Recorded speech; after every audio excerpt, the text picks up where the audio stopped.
Welcome to all of you. Hey, Lou, welcome. How are we doing today? Good.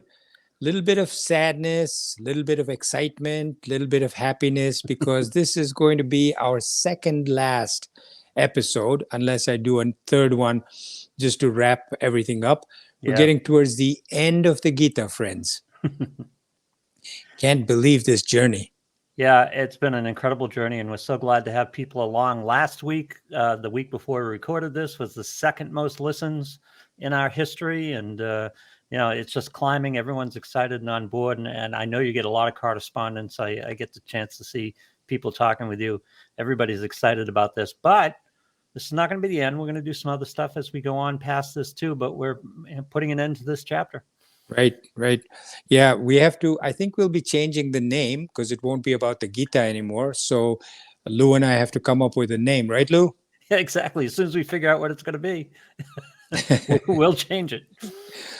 All right. So verse 66 of chapter 18 says, give up all your dharma fully, your nature. Take refuge in me, Brahman says, Krishna says, I will liberate you from your sins, so do not grieve. Grieve is something that Krishna brings up at the beginning of the Gita, and now towards the end he's bringing it up again. We can talk about that some more later. But when he says give up your dharma, your nature, fully, what does that mean? I've always told you that the way the word dharma stuck in my head is that it is the essence of something, somebody. That's his dharma. People think of dharma mistakenly as just one thing, which is religion. No. The dharma of sugar is its sweetness. So without sweetness, sugar is nothing. I mean, the only quality it has that sticks to it is the sweetness. Its dharma is sweetness. When you take away its sweetness, it's got nothing. So what Brahman says here through Krishna, he says, give up your dharma fully, your nature. Take refuge in me. This is verse 66. I will liberate you from your sins. Do not grieve. What are sins? We've talked about this many times before. A sin is a rebound onto your own mind and intellect of some action, thought, or other thing that you've done that causes you mental agitation. That's what sin is. So let's say I told a lie. I did something bad. I walk away from that event of telling the lie or doing something bad, and then my mind keeps bothering me to say, why did you tell that lie? Why did you do something like that? That is sin, because now my mind is no longer peaceful. It is sinful. It is agitated. So he says, I will liberate you from your sins if you take refuge in me. This verse 66, my friends, is considered by many saints to be like the essence, the whole, what is it called? If it's just filtered down into one little essence of the nectar of this whole Gita is verse 66. Could you say it's the Dharma of the Gita? That's a good one. Yeah. Yes, it could be the Dharma of the Gita. Yes. Yeah. If you look at certain saints, sadhus, swamis, they have written entire books on verse 66.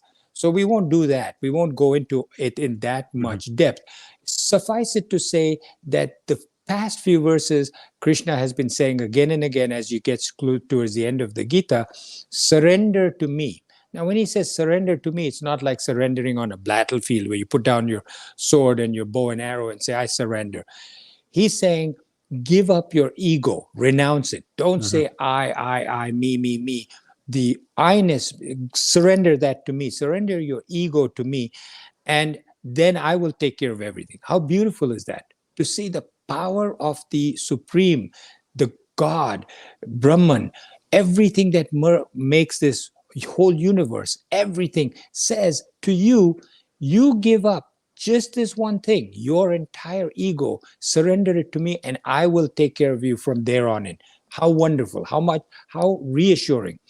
So this is the final stage. This is the final stage when Krishna is saying, just surrender everything to me. It's not for you, my friend, and not for me. This is for those who are way, way above. It's like the 7th degree black belt, right? Yeah. Highest levels where you're sitting in the Himalayas.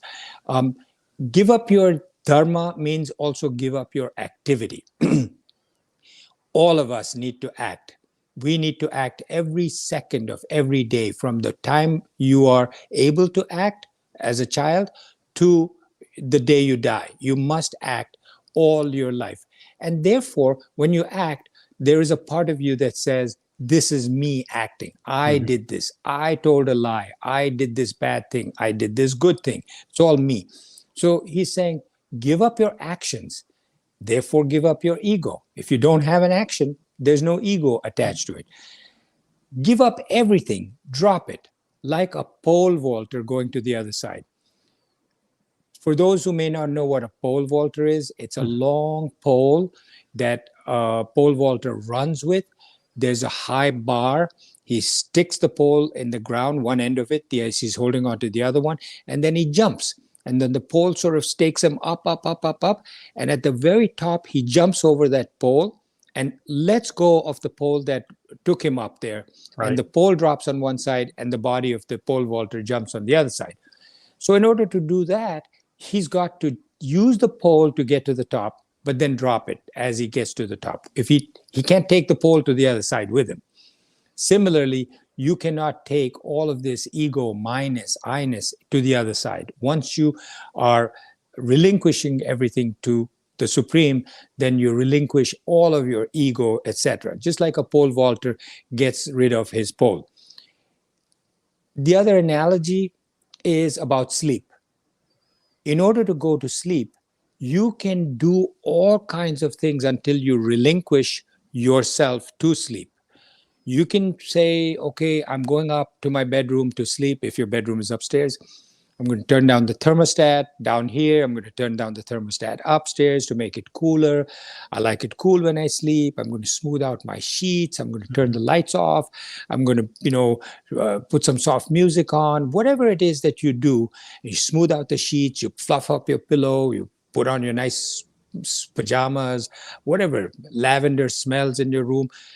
But then when you lie down and you put your head on the pillow, you don't have a switch that says, okay, I'm going to turn off the switch and then I'm going to go to sleep, right? You got to basically say, I'm going to close my eyes and hope that sleep comes to me.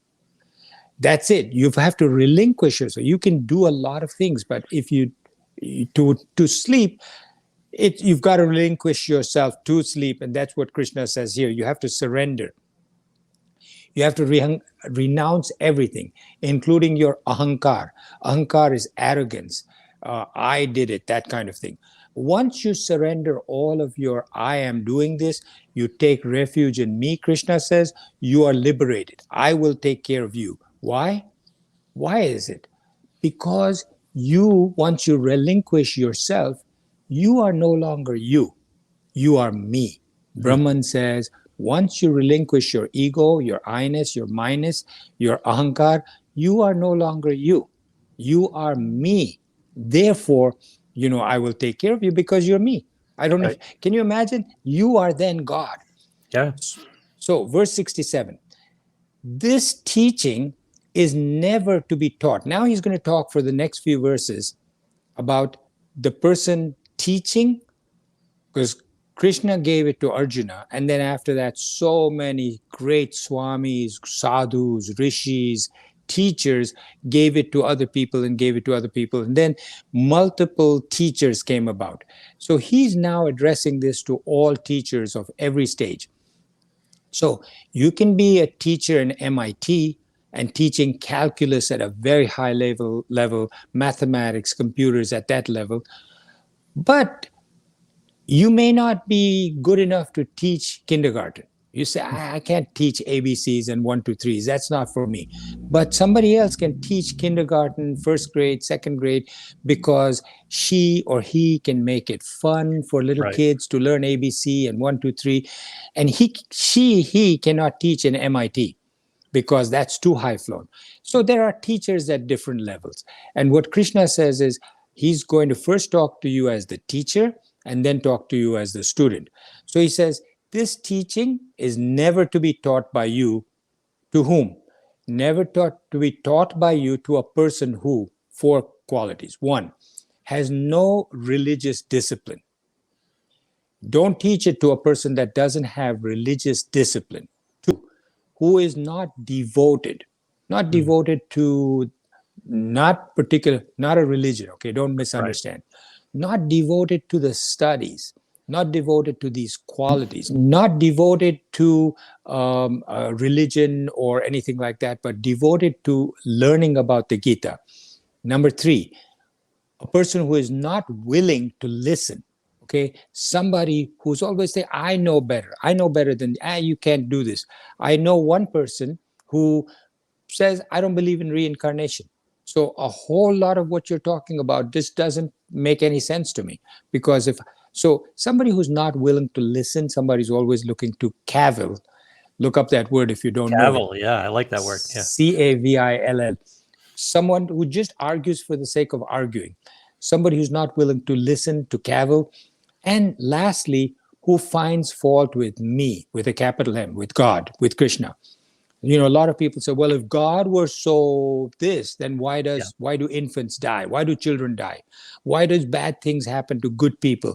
So those kind of people who find fault with God, he says, don't teach it to them. Don't teach it to those who are not willing to listen or who cavil all the time, who are not devoted to this study or to this learning, and who have no religious discipline. And then he goes on. So he's saying this is a very valuable study, a scripture, very valuable. So if you went to Holland and you got some really special seeds for orchids or some flower or a rose, and you brought it back to your home country, and you said, I got these handful of seeds, what would you do? You would choose the choice spot to plant it, where there's sun and rain and water, and you would choose the best soil to put it in. You wouldn't just put it anywhere in your yard, or you wouldn't just use sand or whatever. You would pick the best soil for it. So here he's saying, you've got this valuable studies from the scriptures that you have learned, and you have taken efforts to study it, and now you have to teach it to whatever level, whether it's MIT level or whether it's kindergarten level. You're now able to teach it to, say, a kindergartner or a first grader in this scriptural study. The recipient has to be worthy, otherwise it's wasted. Right. Just like the soil has to be worthy of taking this very valuable rose seed for this rose plant, otherwise you're going to waste it. It's not going to grow. You should not waste it on a person who cannot concentrate. His mind is all over the place. It's just wasted. And you will feel frustrated. A person that has no focus, no austerity. Don't misunderstand what austerity or tapas means. Tapas means the ability to concentrate everything into one. So if you remember the episode where we talked about tapas, he says, tapas means conserving all of your mental, intellectual, and physical energies. Don't dissipate them. Don't waste them. If you save them and you're austere in that respect by doing tapas, your concentration has tremendous power. Your intellect has power. Your emotions have power. And your physical body has just saved all of this energy and strength to be used when it needs to be used. So he says, a tapas kaya has no tapas. Energy has not been conserved. There's no concentration of energy. Don't waste it on him or her. A bhaktaya, somebody who has no devotion, no bhakti, no respect for these studies, for God, for Krishna, no love for this. Somebody who criticizes me with a capital M, criticizes God, criticizes Krishna, finds fault with me. Why do good people die? Why do bad things happen to good people? And this teaching, don't teach it to them. Abhyasati. Abhyas is study, knowledge. Knowledge is alive. Remember that. Knowledge is not dead. It's not something to be just passed. Knowledge comes in and it takes a life of its own. So this is alive. It's not dead. It has to be passed on to somebody else in order to get rid of the dead ignorance within that person. To a student as well as to a teacher, because I'm like a kindergarten teacher, right? started learning this and I learned it. I said, this has to be used by me to teach to other people, but I'm still like a first grader, second grader, teaching other kindergartners. If you were a Swami, if you were a sadhu, if you were a rishi, if you were already self-realized, you wouldn't be listening to this. So I'm assuming you're like kindergarten, first grade, second grade, whatever, and I'm slightly above that, maybe, or the same, maybe you're higher than that. But I'm teaching you to the best of my ability at that level. When you get past this, then you'll reach a person who's a Swami, who's able to teach at a higher level. But he's saying for both me as the teacher and for you as the student, make this one huge karma yoga of your life, a big karma yoga. Become a mumuksha, somebody who is looking to gain knowledge, or somebody who wants to become a jnani. Put in the effort, study, to really want it, not just say, I'm curious about it. He says, don't waste your energy on people who are just curious about the Gita and just want to learn it for the sake of saying, yeah, I studied the Gita. You must have a commitment to learning. Put in the effort. If not, you're just curious, and you shouldn't waste these valuable seeds on somebody who's just going to get you frustrated. You as a student must have devotion to study, and you must have devotion to the Lord, to Brahman, and to your teacher. Now you may say, why to the teacher? Because in the Gita it says, not only must you have devotion, you must, serve the Guru, you must teach him, or you must give him gifts. And you say, wait a second, this sounds very self-serving on your part. But there's a reason for it. And the reason is because you must have gratitude in order for you to absorb what is being said. If you don't have gratitude to your teacher and to the Lord, then you become arrogant. You become to say, part of you says, I'm superior to this knowledge. I'm superior to the knowledge. I'm superior to the teacher. And then because of that arrogance, there's a mental block that comes on. You don't absorb everything. When you have put down your arrogance, you're grateful to getting knowledge, then you're able to receive much more, is what he's saying. You must have devotion to the Guru, to the Lord. Non-devotion produces no gratitude and arrogance, and then you find fault.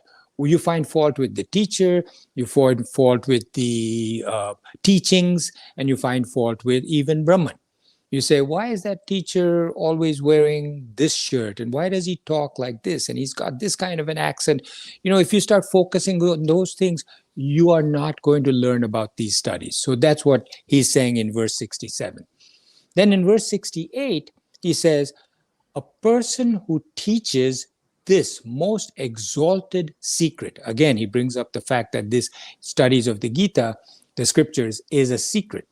A person who teaches this most exalted secret, having offered the highest devotion to me, Krishna, he will come to me without a doubt. So any teacher who's teaching this, he puts in a lot of effort to study and all of this, he says, he will come to me without a doubt. And this is a secret, but he's giving it to you. The teacher is somebody who takes a lot of effort. Obviously, if you're a good teacher, you want to take a lot of effort to try and study this for yourself, and then to prepare your lessons for teaching it to the student. Very rarely do teachers say, oh, I know everything, I'm just going to go in and just start studying. A lot of effort goes into, if you're a good teacher, goes into trying to teach this to other students. Goes in, and the Gita says, with pain, with effort, and with your own understanding of what you're teaching. So pain, effort, and understanding he puts in. That's his karma, right? He's doing something that he's trying to do. Rituals, Krishna says, are of no use. So you could say, well, I go to the temple and I, walk around the temple 50 times. And I take flowers every time I go to the Ganesh, and I bring fruit, and I give money to the priest, and I donate money to the temple. He says, and I sit there and I meditate for 20 minutes. He says, this is far better because you're making yourself a better person studying the Gita. He'll get to that in the next few verses. If a person is ready to listen, Krishna says, it means he is a devotee. Somebody who really says, I'll take the effort to sit and listen, not just turn it off after 1 minute of listening and say, forget it, I listened enough. Teach that person who is a devotee, who is ready to listen. Teach that person without fail. Not only the student benefits by doing this, but also the teacher benefits. So by doing this, I have benefited a lot because I read the Gita myself, I studied the Gita, I listened to the Gita, I went through many different swamis and their writings and their teachings and made tons and tons. I have 2 rooms just filled with my handwritten notes on various of these scriptures. So the teacher benefits because I've had to go through all my notes, parse them out, take little sentences from here, little verses from here, examples from there. And so the teacher benefits in order to do the teaching. Why is it secret, exalted secret? Because just as an example, you say somebody is to somebody and you convince him that Aham Brahmasmi. He says, you are God, I am God, you're Brahman. He says, oh, if I'm God, if I'm Brahman, what do I need to do any prayers for? I don't need to do a devotion prayer. He thinks he's God, he gives up his devotion. You've done him a disservice. That's why if it's secret, it may confuse him. That's why it's secret, because he doesn't understand what a God is. To whom is it taught? He says, teach this. Now, most devotees to God are those that want artha and kama. Artha is security and kama is pleasure, right? You want money, you want a house, you want to be not caught in a tornado or a hurricane. Right. That's all security. That's all artha. And you say, in addition to that, I want money in my pocket, a good bank balance, a steady job of income. That's and that it gets translated into, if I have a lot of money, I can buy myself a BMW, I can buy myself, go on vacation. So that's kama, that's pleasure. So he says most devotees study this because they want artha and kama, security and pleasure. However, a devotee that is looking to learn this for the sake of learning it, for himself, not to show off to people, those devotees who want the knowledge of God, that is a true devotee. Teach him. One who is teaching this knowledge is showing the highest form of devotion to me because he is on his way, maybe not in this lifetime, maybe in future lifetimes, but he's on his way to becoming me from being a human being. So that's another thing that you, as a student, can also do, because as you get better, you can start teaching other people through your own means. Mm-hmm. And those means don't have to be teaching the way one Swami might teach, because there might be a Swami in the Himalayas who people go travel half an hour to go to listen to his lectures, and he sits there and he talks to 100 people sitting in front of him. Others may use YouTube or podcasts or whatever. Others may just say, listen, I'm giving away free books of Gita. I'm giving CDs of different Swamis that are talking. I'm putting together study groups, whatever. But you're doing your karma. Verse 69, a person who shares this knowledge, who teaches this knowledge, that person is very dear to me, Krishna says. There is nobody more dear to me than he who spreads this knowledge. Why? Because after all, a person who's doing that is in essence getting closer to God himself, to becoming God. So the greatest form of devotion or bhakti is the study of the scriptures. You could be a Muslim, a Jew, a Christian, a Hindu, but if you are doing the study of the scriptures with devotion, that is the greatest form of devotion there is. Any kind of karma that you do, that's action, that's service. You're serving God, you're serving humanity. Shankaracharya says there's 4 levels of karma. So the first level of karma is material gifts, right? You give money, you give food, you give clothes, you're giving material to somebody else. That's karma, right? You're doing something good for somebody else. The second level of karma, higher than that, because it's easy to just write a check. Here's a check for you, that's charity. Most of us think of donation, karma, charity as writing a check. Right. That's the lowest level. Higher than that is a physical level where you use your arms, you use your legs to say, I'll help you. Like when I was a Boy Scout, when I was very young, they used to tell us, walk somebody across the street. And many of us just grabbed somebody standing there, didn't even want to cross, and say, okay, come on, I'm going to take you across. I'm just kidding. That's the physical level. The third is either emotional or intellectual level. So you're sitting with somebody who's sad and you're saying, I'm going to, talk you through this difficult time, make you feel better. You're using your mind, sharing your compassion to make him feel better. Or you're using your intellect to use your ideas, your knowledge to help him get to a better stage. That's the third level, emotional or intellectual support with your mind and your intellect or buddhi. And the highest form of devotion, highest form of karma is teaching the way for somebody to get to Brahman. Teaching the way. You're saying, here's a flashlight. I'm going to show you this is the way you get to God. Whichever your religion, whatever it is, the same path, the same Brahman, same God, whatever you think of it, the same path. Here it is. Here's a flashlight. I'm going to show you the way. That is the highest form of karma or activity or service you can do.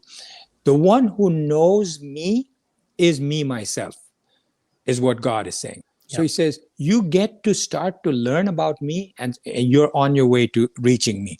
Thus, there is no one dearer to me because you're coming to me. You're in part me.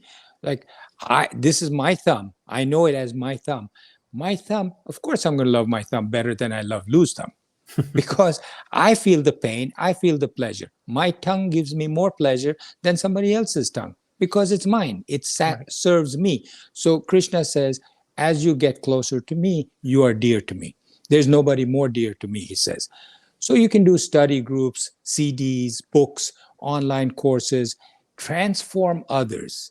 That's the main thing. Transform others, not to, people say, oh yeah, this is just to convert people to Hinduism. There's no such thing. You don't convert to Hinduism. There's no such thing as converting to Hinduism. You transform others to become better people while practicing whatever religion they want to practice. You help others, you benefit society, you benefit the world. That's verse 69. So as you see here, he's talking about in these last few verses, how to teach, what benefits there are to teaching, what karmas there are to teaching, and then for a student, what benefits there are for you as a student, what you should be like as a student, how you should behave, how you should think, and not cavil. Right, Lou? That's right. I love that word. I haven't heard it in a long time. Yes.